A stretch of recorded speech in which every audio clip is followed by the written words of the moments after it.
हाँ बाबा, निकल गई मैं, बस 2 मिनट। ठीक है। मेम साहब, मेम साहब।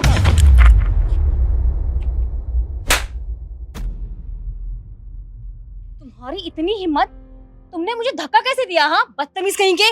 मेम साहब, आप गलत समझ रहे हो। मैंने जानबूझ के आपको धक्का नहीं दिया, वो तो मेरा पैर फिसल गया। मेरा पैर फिसल गया? बदतमीज कहीं के। तुम्हें ना काम धाम कुछ करने नहीं आता है, बस बदतमीजी करने आती है तुम्हें। नहीं मेम साहब, आप कैसी बातें कर रहे हो? मैं आपके यहाँ इतने सालों से काम कर रहा हूँ। मेरा वो मतलब नहीं था।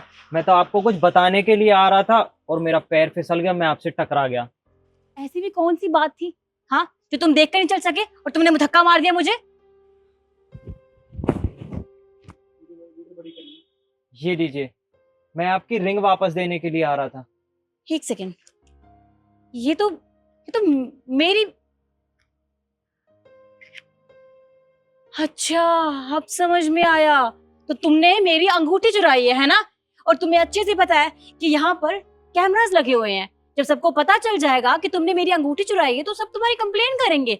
तो बचने के लिए तुमने मेरा फायदा उठाना चाहा, जानबूझ के धक्का मारा और फिर ये दे दी वापस, ताकि पकड़ा ना जाऊं मैं। वाह, अच्छी कोशिश थी, लेकिन मैं फिर भी तुम्हारी कंप्लेन करूंगी क्योंकि तुमने मेरी रिंग चोरी की है, समझे? बस करो मेम साहब, बहुत हो गया। कब से आप मुझ पे इल्जाम लगाए जा रहे हैं। एक तो आपकी मदद करने की कोशिश की मैंने, और आप मुझे चोट ठहरा रही हो। ठीक है, आप पुलिस को फोन कर लेना। आप क्या, मैं कर दूंगा पुलिस को फोन, लेकिन उससे पहले मेरी बात सुनिए।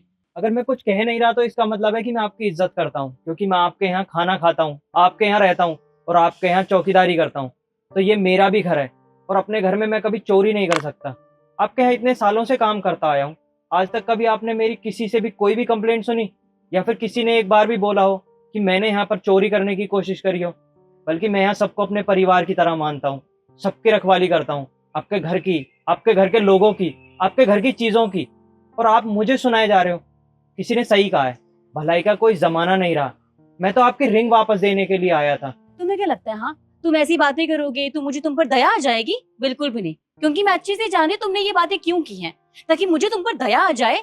लेकिन एक बात मेरी ध्यान से सुन लो, मैं अच्छे से जानती हूँ तुम यहाँ काम क्यों कर रहे थे, क्योंकि तुम्हें इस घर में चोरी करनी थी, है ना? लेकिन मैं तुम्हें इसे जाने नहीं दूंगी। सबसे पहले मैं पुलिस को बुलाऊंगी, तुम्हारे खिलाफ कंप्लेन करूंगी और तुम्हें यहाँ से धक्के मार के बाहर निकालूंगी।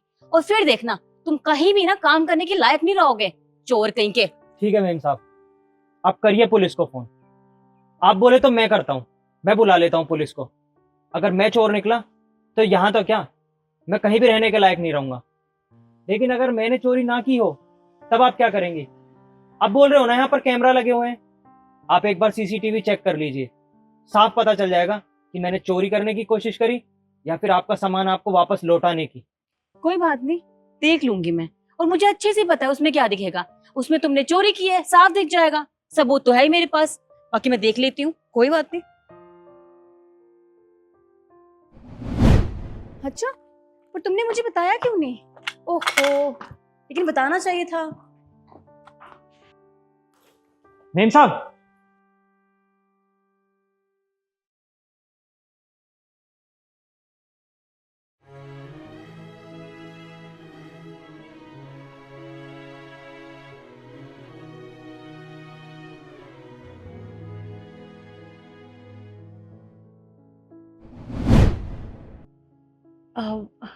देख लिया मेम साहब, मैंने चोरी नहीं करी। मैं अपनी चीज पूरी ईमानदारी के साथ करता हूँ, चाहे वो घर का काम हो या फिर मेरी नौकरी का काम। मैंने कोई चोरी नहीं करी और आपने मेरे ऊपर इल्जाम पर इल्जाम लगा दिए।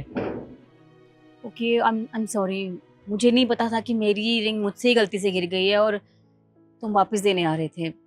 बस मुझे लगा कि तुम ये सब जानबूझ के कर रहे हो, क्योंकि मुझे मुझे शक था तुम पर। मुझे लगा तुम्हारी गंदी नजर है मुझ पर और तुम छेड़ने के लिए रोज कोशिश करते हो, इसलिए तुमने धक्का दिया मुझे। देखो, गुस्से में हुआ जो भी हुआ है, मेरा ऐसा इंटेंशन नहीं था तुम्हें हर्ट करने का। I am sorry. लेकिन इससे तो पता चल रहा है कि तुम कितने ईमानदार हो। तुम हम सबके बारे में कितना सोचते हो, हमारी कितनी देखभाल करते हो, हमारी चीजों की कितनी देखरेख करते हो। और मैंने तुम जैसे ईमानदार शख्स के साथ बदतमीजी की। आई एम रियली सॉरी भैया, मैं आज के बाद कभी ऐसा नहीं करूंगी, आई प्रॉमिस। कोई बात नहीं मेम साहब, गलती आपकी नहीं है, गलती हम लोगों की है। हम छोटे लोग हैं ना, हम ना ज़्यादा कमा पाते हैं ना ज़्यादा पढ़े लिखे। ले देकर ये चौकीदारी और छोटी मोटी नौकरियां करते हैं, तो आप लोग हमें इंसानों में गिनते ही नहीं हो। हमारी गिनती इंसानों में थोड़ी ना होती है। हम चाहे कितना भी अच्छा करने की कोशिश करें, आप लोग कभी नहीं समझोगे। और आज आज तो मैंने आपकी मदद करने की कोशिश करी, उसके बाद भी मेरे ऊपर क्या क्या इल्ज़ाम लगे। मेम साहब, मुझे माफ़ करना, मैं यहाँ और नौकरी नहीं कर सकता। इतने इल्ज़ाम लगने के बाद मैं यहाँ और नहीं रुकूंगा। नहीं भैया, भैया प्लीज देखिए, मुझसे गलती हो गई, मैं एक्सेप्ट कर तो रही हूँ, आप इस काम मत छोड़िए। आप जैसा ईमानदार शख्स हमें कहीं नहीं मिलेगा। प्लीज भैया, मैं आपसे हाथ जोड़ रही हूँ, प्लीज आप काम छोड़ के मत जाइए, आगे से कभी ऐसा नहीं होगा, प्लीज। ठीक है मेम साहब, आप इतना कह रही हैं तो मैं नहीं जाता, लेकिन आज के बाद कभी मेरी ईमानदारी पर शक मत कीजिएगा। कभी नहीं करूँ, सॉरी। अब जाइए अपना काम कर लीजिए।